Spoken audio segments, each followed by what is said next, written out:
Nasa ating linya mahabigan si Ombudsman Justice Sam Martires. Ayan na. Lubos-lubusin natin ang pag-interview rito kasi 2 buwan na lang yata. Kuyang Secretary Dong Mendoza itong si Justice Sam Martires sa kanyang opisina. Ha? Hanggang June ba o July na lang siya? Justice Sam, sir, magandang umaga po sa inyo, Justice Sam Martires. Magandang umaga na kay Mayor at kay Elaine at sa inyong mga tagapakinig. Magandang umaga. Ayan, cool na cool po yata kayo ngayon na Justice. Ayan, Oo, dahil narinig kong boses mo eh. Makalma lang. Anyway, Justice Sam, ayan, si Willie Fernandez ng Daily Tribune nakikinig din sa atin. Anyway, Justice Sam, unahin ko nga muna.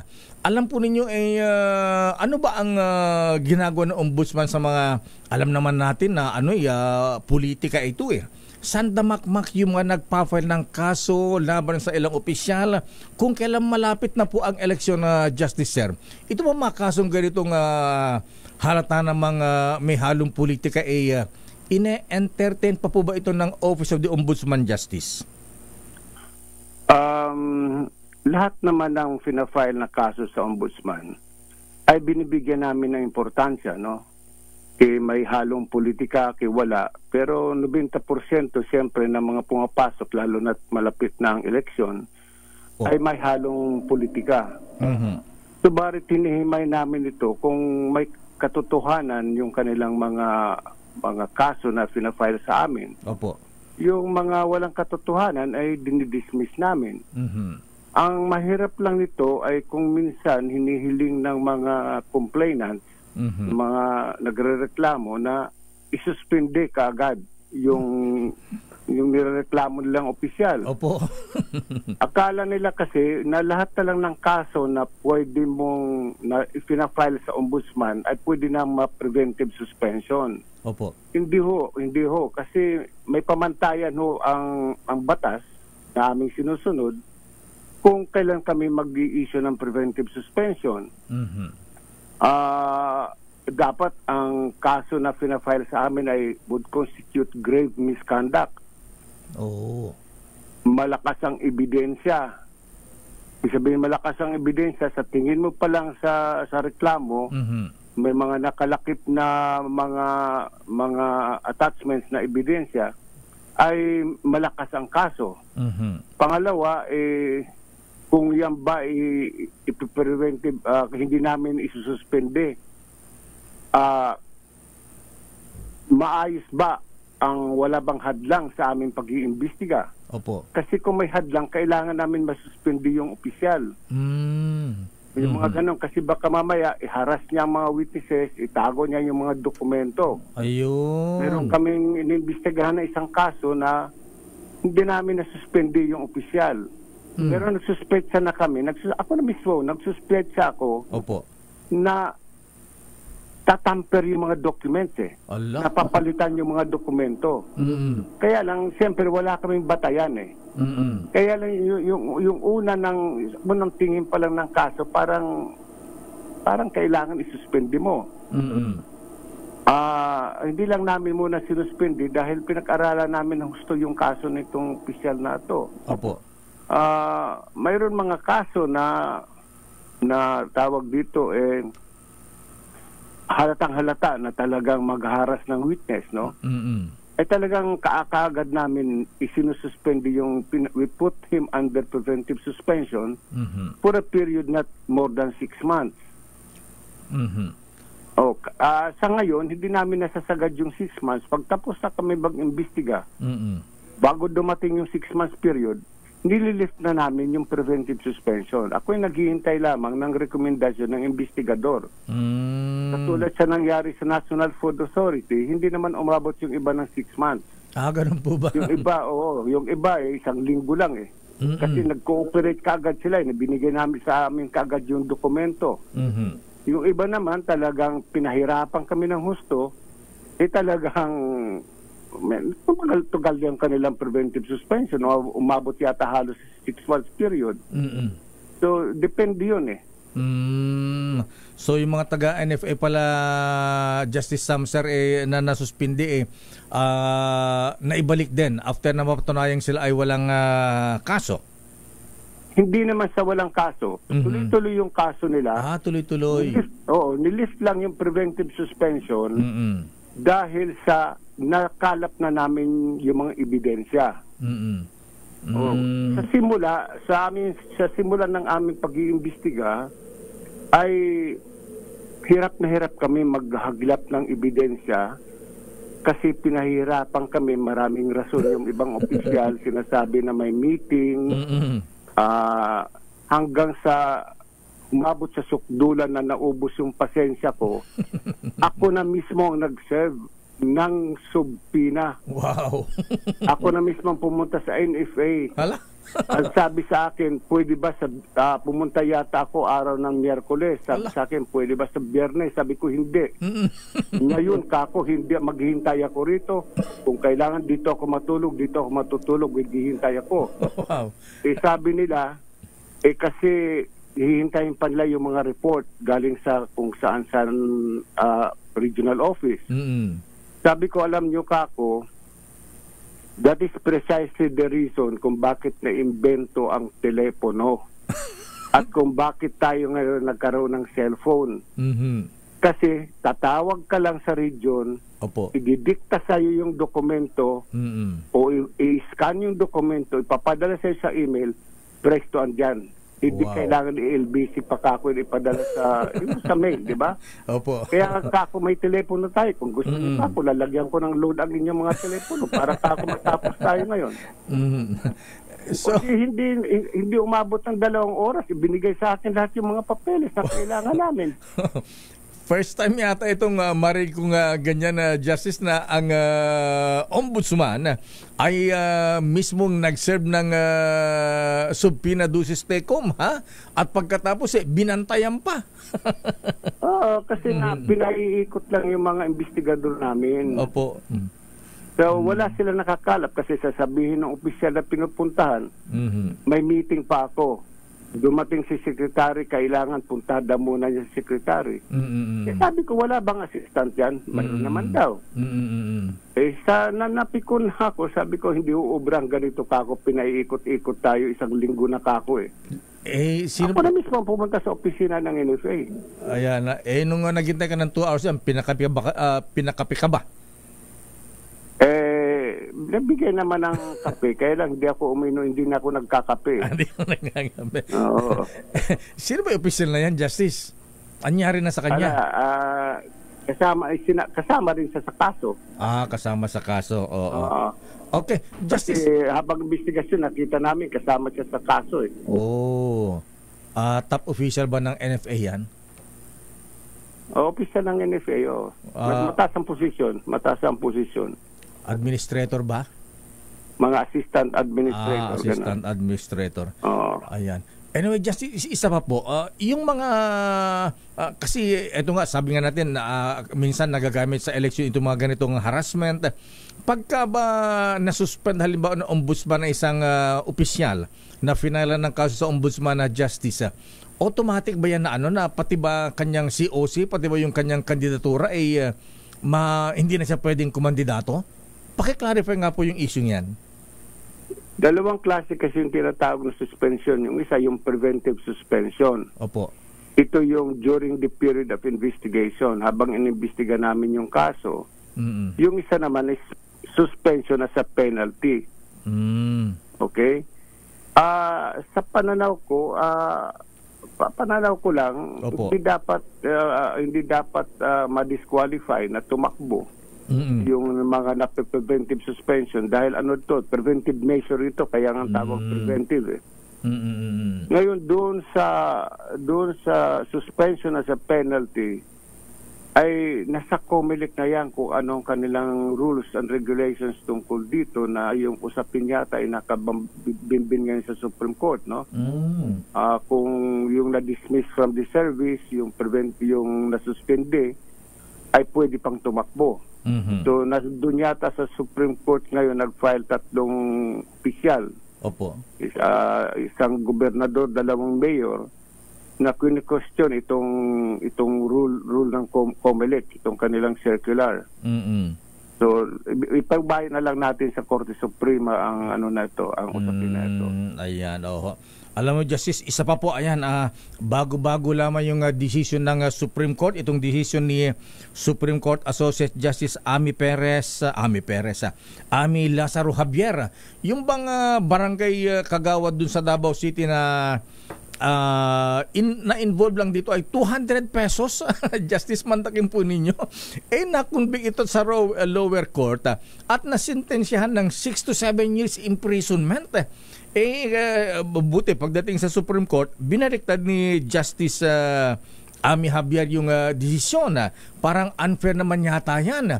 Sa mapagpa-file ng kaso sa Ombudsman na Justice Sir, ano ba yan? Regardless of amount ba yan tinatanggap po natin?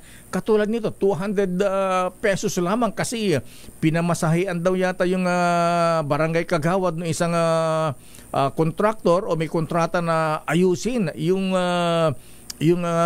papeles sa quarrying dun sa City Hall. Ganun ba? Kinasuhan nung hindi maibigay yung permit, kinasuhan yung tumutulong na barangay kagawad Justice Sir. Paano, may mga amount ba na basihan ng pagpa-file ng complaint sa Ombudsman? Walang amount na basihan. Walang halaga yung ng pera na nagbasihan ng pagpa-file ng kaso sa Ombudsman. Opo. O pagpa-file ng Ombudsman ng kaso sa sa husgado. Opo. Itong nangyari siguro sa barangay captain na ito, talagang nakitaan siguro ng kanyang parang giving undue advantage sa isang pribadong tao na at tumanggap pa ng pera. Kaya siguro nakitaan ka ako ng ombudsman sa Mindanao kasi within the yung investigasyon sa Mindanao ito Opo. Nakitaan siguro na medyo masama ang kanyang ginawa kasi pwede ka naman bigyan ng pamasahe, di ba? Mautosan para mapabilis lang, pero siguro mayroon dito mas siyang ginawa na justified na kasuhan, sampahan ng kaso sa husgado. Kasi may mga narin tayong bakit ganun yung mga ordinary empleyado na maliit lang involved nakukulong, pero yung mga malalaking opisyal na involved ay daang milyon. Ayan Kaya nga hindi napaparusahan. Nasa sa husgado na yun kami, ginagawa lang ng ombudsman ang dapat gawin. Hindi naman wala na kaming control pag yung kaso ay nasa husgado na, pag naisampa na namin. So nasa pananaw na ng judge yun o ng justice ng Sandigan Bayan o ng Korte Suprema kung tama yung aming pagkakasampa ng demanda. Opo. Meron lang ko kay gusto sanang liwanagin. Yes, please, Justice Sir. Tayo'y nagkausap. Nasabi ko, lumabas sa mga dyaryo na yung Department of Agriculture at NFA are the most corrupt government agencies. Hindi naman ganun yung pagkakasabi ko yata because I think it was qualified. Ang pinag-uusapan natin, yung ahensya ng gobyerno na dyan nag-uopisina sa may Quezon Memorial Circle. Opo. Okay, ang sabi ko, mayroon isa dyang opisina na akala mo walang ginagawa, natutulog, pero yung pala maraming nangyayaring mga anomalya, di ba? Opo. At ang nabanggit ko ay Department of Agriculture. Yung pagkakasabi kong yun, hindi ko sinasabi na yung ibang ahensya na nandyan sa Quezon Memorial Circle ay walang bahid ng korupsyon. Wala akong ibig sabihin noon. Ang sinasabi ko lang na yung NFA, yung DA, yung BIFAR, binanggit ko yun. Pero in fairness naman sa bagong leadership ng Department of Agriculture, mula na mangyari yung usapin sa bigas, sa sibuyas, na nag-imbestiga kami, gumawa ng paraan yung bagong talaga o yung bagong secretary ngayon, si Joe Laurel. Opo. Pinalakas niya yung kanilang enforcement. Parang mayroon yata sila Inspectorate Enforcement Division.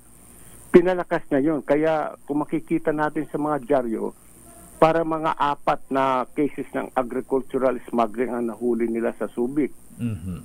Oo. Kumbaga sa ginagawa lang ng paraan.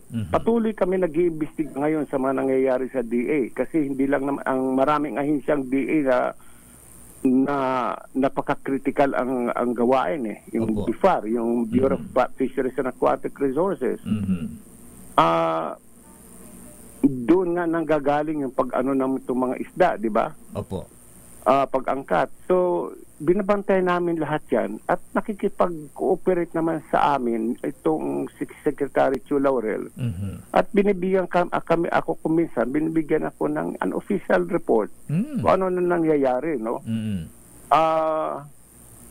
Ang medyo nababahala lang ako ngayon kasi sa Department of Agriculture kasama na yung administrator ng National Food Authority. Bakit po? Si Mr. Lacson. Opo. Ay parang nangako sila na sa katapusan ng buwan, magiging 45 na lang ang presyo ng bigas. Sana nga matupad yun kasi pag hindi nila natupad yun na pinangako nila sa tao, abay masisira sila rito. Oo. Totoo po yan. Makakot tapos di matutupad. Hindi matutupad. 45 para yatang hindi ko alam. Para siguro naman, hindi sasabihin ni Secretary Chu Laurel 45 kung wala siya nakikitang paraan kung paano mapapababa ang presyo ng bigas. So nasa kanilang dalawa yun ni Mr. Lacson. Maswerte tayo ngayon. Ako'y sasabihin ko na hindi ako spokesperson ng NFA ni Mr. Lacson. Opo. Pero si Mr. Lacson ay ginagawan din ng paraan. Na-identify niya yung mga opisyal ng NFA na medyo lumilihis ng landas. Ayun. Na-identify niya yung mga sections o divisions ng NFA na medyo may mga empleyado na malilikot ang utak. Although wala naman sa kanilang lumulunok ng isang sakong bigas tulad sa airport, medyo nadadivert lang ng kaunti. So, marami siyang sinafailan ng kaso sa regular courts, hindi sa ombudsman. Maraming sinafailan ng kaso. So, in fairness to them, I am not saying they are the most corrupt. No. Kasi pag sinabi the most corrupt in the government agency, kasama din sa mga ahensya ng gobyerno na ang opisina ay labas sa Quezon Memorial Circle. Opo. No, hindi yun ang ibig kong sabihin. At siya nga pala Lakay, mayroon akong gusto sanang sabihin sa programa mo ngayon. Opo, ano po yan sir? Please. Na yung kasong final ni former Speaker Pantaleon Alvarez, kasama sila Bondok, Topacio, Garcia, di ba? Labang kina Martin Romualdez, Speaker Romualdez, kina Dalipe, Co at Kimbo. Wow. Ay kahapon nilabas ko na yung resolution sa kasong ito. At ang order ko is to hold in abeyance the investigation of this case until such time na yung kaso na final naman nila former Secretary Vic Rodriguez sa Supreme Court ay ma-resolve muna ng Supreme Court. Anong case ito, Justice Sir? Anong particular case ito? Ito yung tungkol sa sinasabi nila allegedly nagkaroon ng insertion sa GAA. Okay, sa budget. Tapos may mga blank items doon. Blank items. So nag-file sila Secretary Rodriguez nag-file sa Supreme Court asailing yung constitutionality nitong GAA. Yung pinirmahan ni Presidente. Opo. Dahil ito'y related dito sa final na criminal case nila former Speaker Alvarez for falsification of legislative documents. Hinold ko muna itong inabeyance ang investigasyon kasi hindi kami pwede magpatuloy hanggat hindi natatapos ng Korte Suprema yung resolution doon naman sa pagtatalis ng constitutionality noong General Appropriations Act. Kasi ito yung tinatawag namin sa batas, sa mga abogado, yung prejudicial question na yung yung determination ng guilt or innocence ng akusado sa criminal case ay nakadepende doon ngayon sa usapin sa civil case. Ayun. Oo. At Kasi yan pag sinabi ng Supreme Court dito sa kaso nila former Secretary Rodriguez na constitutional yung Appropriations Act, wala hong falsification na nakomit sila Speaker Romualdez, di ba? Opo, ayan. Oo. So, bago yan, Justice. Pero ito po, masyadong mabibigat yung mga usapan natin. Lighter side nga, Justice, ayan, huling tanong ko lang po ito, alam po nyo, pa-retire na po kayo. Ayan, di ko alam kung papasok kayo sa politika after retirement. Pero hindi yan ang tanong ko. Ang tanong ko may mga lumulutang na pangalang maari pong ipalit sa inyo. Ayan, ang tanong ko sino sa tingin mo kaya ang mas nararapat? Kasi lumalabas ang pangalan ni Justice Secretary Boying Remulla at maging si Apo Lucas Bersamin, Little President, Executive Secretary between Sec Boying and Sec Bersamin. Sino sa tingin mong mas bagay sa iyong iwan ng posisyon sa Ombudsman, Justice? Usapan lang. Yung tinatawag na without batting an eyelash, no? Walang kakurap-kurap. Siyempre, walang kakurap-kurap. Ang pipiliin ko si dating Chief Justice Lucas Bersamin. Bako. Oo, kasi kilala ko si Chief Justice Bersamin, nakatrabaho ko na siya. Nung ako'y practicing lawyer, nag-judge na yan ng Quezon City. Nakatrabaho ko siya nung kami parehong Associate Justice ng Supreme Court. So alam ko yung kanyang workings, yung passion niya sa trabaho. Na katulad yung maalaala mo itong sinasabi nung era sa mga local government units, yung Mandanas case. Mandanas Law, case. Mandanas Law ngayon. Akalain mo siya mismo nagre-research. Hindi siya umaasa sa kanyang abogado mag-research. Wow. Siya mismo ay nagre-research, pumunta pa siya sa Bureau of Treasury, nagtatanong siya. Ganun kasipag yung tao. Kanya lang siyempre dahil sa edad niya ay parang nang makausap ko siya. Ang sabi niya sa akin, alam mo, gusto ko na ma-enjoy yung aking triplets kasi meron siyang apo na triplets. Sabi niya, gusto ko na rin magpahinga. Sabi niya, bakit ikaw? Tanong niya sa akin, wala ka bang balak magpahinga? Sabi ko naman sa kanya, baka kalabaw lang ka ako, nagpapahinga yata, sabi ko. Pero talagang kung walang kakurap-kurap. Ang pipiliin ko si Justice Sam Martires. Justice Chief Justice Lucas Bersamin. Okay. Si Secretary Remulla is equally competent for the job. Kung talaga siyang pipiliin ng Pangulo, maswerte ang bayan natin na siya ay maging ombudsman. Okay. Justice Sam Martires, sir, maraming salamat po sa ating kwentuhan natin ngayong umaga at sa mga bagong desisyon, resolution kaugnay dito sa issue naman na ifinali na former Speaker Pantaleon Alvarez laban kina Speaker Ferdinand Martin Romualdez. Maraming salamat, Justice, and good morning. Maganda umaga po. Thank you. Maraming salamat sa inyo dalawa na Elaine. Good morning. Thank you very much, sir.